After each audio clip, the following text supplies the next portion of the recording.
E aí galera, tudo bem com vocês? Eu espero que sim.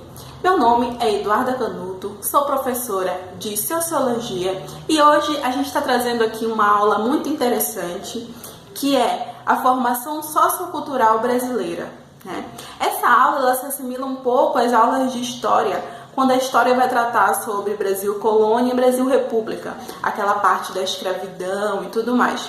Mas a Sociologia ela vai tratar dessa questão com outros aspectos, principalmente o aspecto cultural, que faz parte de uma das competências do Enem em Ciências Humanas, que é atrelar as ciências humanas aos aspectos culturais da formação da identidade brasileira. Para a gente poder entender esse tema, é importante a gente buscar lá no fundo da memória o processo de colonização no Brasil. A gente sabe que o processo de colonização ele se deu principalmente através dos portugueses e também de outras pessoas de outros países da Europa, outros impérios.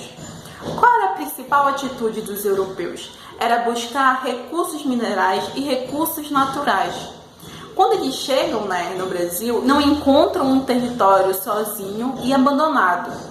A gente vai ter os povos originários, que são sujeitos sociais, atores sociais já existentes no Brasil. A partir daí começa o processo de exploração da mão de obra indígena.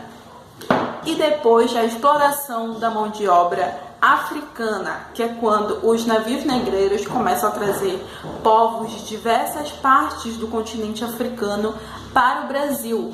A gente sabe que essa escravidão ela durou para mais de 300 anos e deixou várias sequelas na sociedade. A gente vai conversar um pouco disso depois.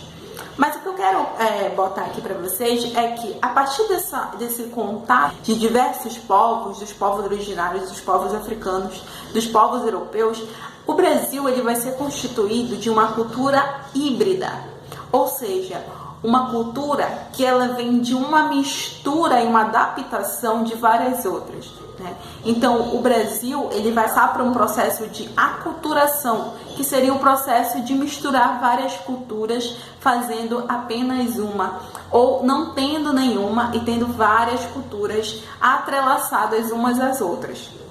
Essa contribuição forçada desses povos africanos e povos originários vão muito além da economia. A gente vai perceber que a bagagem cultural que esses povos traziam da África e a forma deles viverem aqui no Brasil, as formas indígenas de viverem aqui no Brasil, vão influenciar muito a maneira da população brasileira, dessa construção, dessa identidade nacional. Dentre esses povos se destacam duas etnias muito importantes que vão ser trazidas para o Brasil, que seriam os bantus e os sudanenses. Os bantus eles eram da área de Moçambique e de outros países da África do Sul, e os sudaneses eles eram da Guiné, de Sudão, e eles foram regionalmente colocados em diversas partes do Brasil. Então a gente vai ter um alto índice de sudanenses na Bahia, um alto índice de bantus no Rio de Janeiro, em Alagoas, em diversas regiões brasileiras. Esses povos eles têm culturas próprias.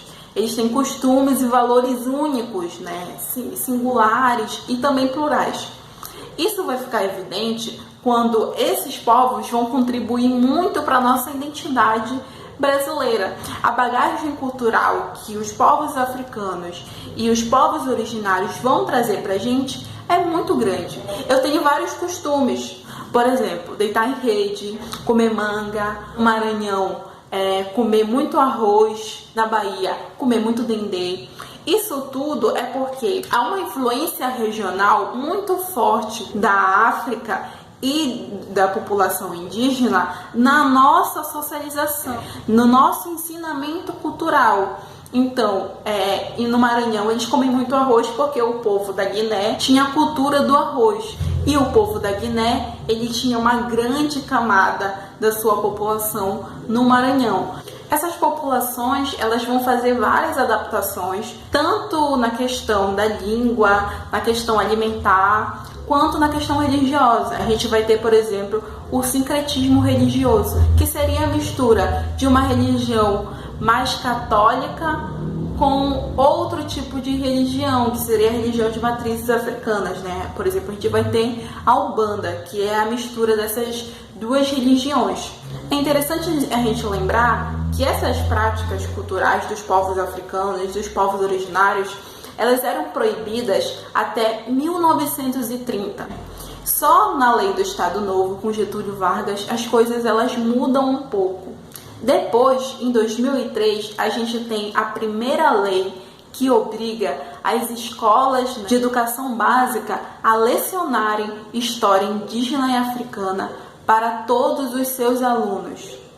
Isso foi um avanço muito importante no que diz respeito à relação de educação e história afro-indígena no Brasil. Então é importante a gente lembrar que história africana, história indígena, formas de resistência, de práticas culturais, sempre vão estar ligados a heranças culturais, né? Então, quando vocês forem ver no Enem, se tratando sobre esse tema, é sempre bom vocês lembrarem que as práticas culturais africanas, elas ainda existem até hoje e fazem parte da identidade brasileira.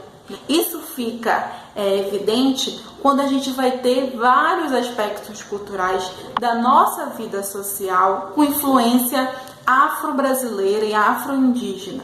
Sempre lembrando que metade da nossa população se autodeclara parda e negra. Então a gente tem metade da população sendo negra e fazendo essas práticas culturais. É óbvio que essas práticas elas vão acabando se desenvolvendo, né, e se adaptando ao contexto que ela vive. Por exemplo, hoje em dia a gente tem o hip hop, a gente tem o rap, a gente tem o trap, né, o reggae, a gente tem outras formas de manifestação cultural, por exemplo, a arte, a literatura africana, que está muito presente na sociedade brasileira, porque ela vem de uma herança cultural, né, africana e indígena muito forte. A gente sabe que a gente vive num país estruturalmente racista, que tem uma bagagem de uma herança escravocrata de mais de 300 anos, que faz parte da realidade brasileira. É importante a gente estudar a história africana e a história indígena para entender a sua realidade e entender a nossa própria identidade brasileira. Entender de onde vêm meus costumes, entender de onde vêm minhas práticas, porque eu falo assim, né? Porque eu construo isso, porque a arte é dessa maneira, porque a música é dessa maneira. Então, resgatar essa herança cultural é importantíssima para entender como é que a gente assimila a nossa própria cultura, né? E a nossa própria identidade.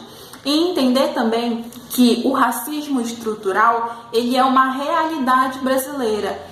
E para a gente poder combater o racismo estrutural, a gente tem que propor medidas antirracistas para a sociedade. E se a educação ela for antirracista, a gente aos poucos vai conseguir superar essa sociedade racista, né? Que vai sempre discriminar as pessoas pela etnia, pela raça e pela região. Então, essa foi a aula de hoje. Eu espero que vocês tenham gostado, tá?